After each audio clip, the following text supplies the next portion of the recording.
Hi guys, this is cooker kit check. These are the cookers and burners that I use if I'm going for overnighters, if I'm going out into the field, things that I have that I'll take with me. I've got 3 wood burning stoves here, got an alcohol stove and a gas stove. Just before we begin, I'll talk about how I normally would start a fire. Now, some people are absolute experts at, creating fire out of almost nothing, that kind of Ray Mears skills. Taking 2 mushrooms, rubbing them together, making a fire, taking a wet twig, hitting it with a bit of flint and making a fire, right?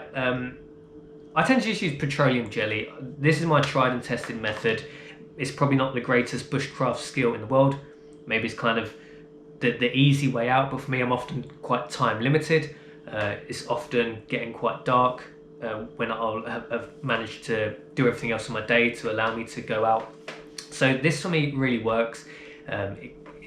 I found that it's just really tried and tested. I can pretty much get a fire going no matter how wet the wood is. This really generates a lot of heat, will dry the wood out quite rapidly and get a fire going. So you just got cotton wool buds, just really get them completely coated in the Vaseline, light them, and you're pretty much good to go. If you don't have cotton wool buds, you can substitute that just with scrunched up toilet paper. Again, just get it really coated in the Vaseline, light it, and you're pretty much good to go. I would like to develop my fire making skills further, but this works for me. For me, it's more about getting out into the field, getting out and just doing an overnighter rather than so much the skills of making fire. Is a skill I want to develop more, but that's the way I will usually start a fire in a wood burning stove. If your hands are cold, if you haven't got much time, if it's nearly dark, that just works. That just works for me. Wood wet, whatever, it gets you going. So the first stove we have here, call it a stove. This is basically a repurposed IKEA utility pot from their kitchen section. I think £2 in the UK, something like €2.50, $2.99 in the US. I love this thing. It's just so simple. This was the first wood burning stove that I got. I'm still really attached to it. It's probably one of my favorite. A lot of people modify these. People cut openings in them so you can put the wood or twigs, whatever. Some people will like weld a grid or bars on top so you can put smaller pans on or rest a cup on there. I like this completely as it comes from IKEA, completely standard, £2. I've got like 3 of these now. I just keep one in the boot of the car, one's in my day sack. I just pretty much have a spare. Sometimes even if it's out with friends, gone for a mountain bike, something like that, you can throw a few twigs in here, throw a match in there, and you can just sit around, shoot the breeze with your friends, and it's just a really nice thing to have. They cost so little.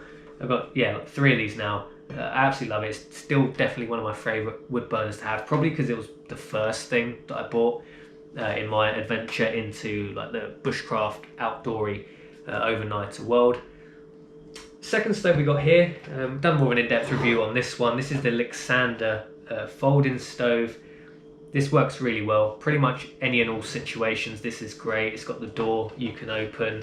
It's got the grill on the top so you can cook directly on it. You can rest cups, pans, billy cans, whatever you want on there. It's very versatile. It's really nice in a social situation. If you're out with more than just yourself, it's really not kind of sociable to kind of sit around. You can cook on it almost like a barbecue environment, but then it's also great if you're solo. So like the IKEA stove, it's pretty much one of my go-tos if we're talking wood burning stoves. The final wood burning stove, which we did a video on this not so long ago, I haven't really taken to this as well. So this is the same, just generic brand Lixada. Like this is Lixada, this is Lixada as well. These are just the generic brand you find on eBay. I mean, these are both quite cheap. This was about £15. This was also, the rocket stove was also about £15. I don't know why I haven't kind of taken to this. As a default, I'd prefer one of these 2.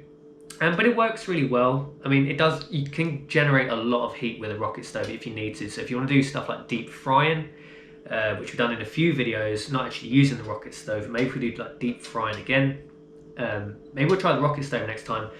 But I just haven't quite taken to it. I mean, it's not fiddly to set up, but it's just not as easy as the folding stove, or I mean, nothing really gets as simple as that. So I don't know, I just haven't really taken as well to the rocket stove and had the other 2.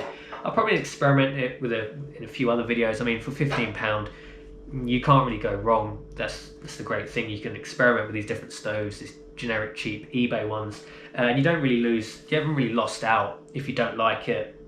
But the rocket stove, I'm not really as keen on as the other two stoves. Next up is the gas burner. It's a Jetboil. Everybody's heard of it, I guess. I've done a video using Jetboils. It comes with the adapter. You can stick a frying pan directly on the gas, or you can use probably what most people would use a Jetboil for. Certainly what I mostly use a Jetboil for boiling water. I mean, you can cook inside there. I tend not to. I just prefer to keep it clean for boiling water for drinks, or doing like boil in the bag type meals. Boil in the bag, you can either buy like military stuff, which is quite expensive, ORPs, MREs.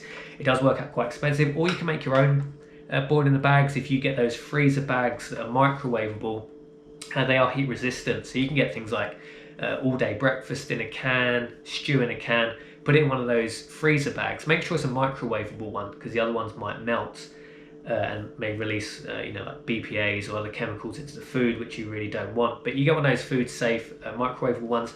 You can put beans in a freezer bag, take it out and just boil it in there. So it's a great way to go, a lot cheaper than using rations. Jetboil is probably one of my favorite ways to cook, especially if I'm going out limited on time. The Jetboil always works. I mean, I guess you can run out of gas. This is the bigger canister of gas. So normally with the gas you can pack it away and it will all be self-contained inside the pot. This is the bigger can of gas, which won't actually pack away as small, but it's a lot cheaper to use these big cans rather than buying the small ones.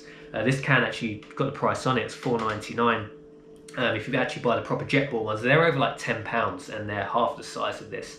So I've got the big can of gas because it does get used quite a lot.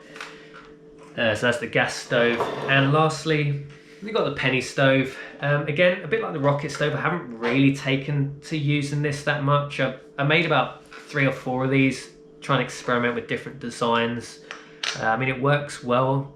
It's kind of just a bit of a pain to carry. What I find it's a little bit of a pain to carry the alcohol for the burner itself. They don't really generate that much heat. They take a long time to cook with. I mean, I think it's love or hate. Some people either love these. I wouldn't say I hate it, but maybe I just need to do more with it. One thing I will say, if you're just going out overnight, you don't need to take much alcohol. So this really works out light. If you're going to be using it for a week, you start needing to use quite a lot of alcohol because it's not as efficient as gas. And obviously wood, you have wood everywhere around you.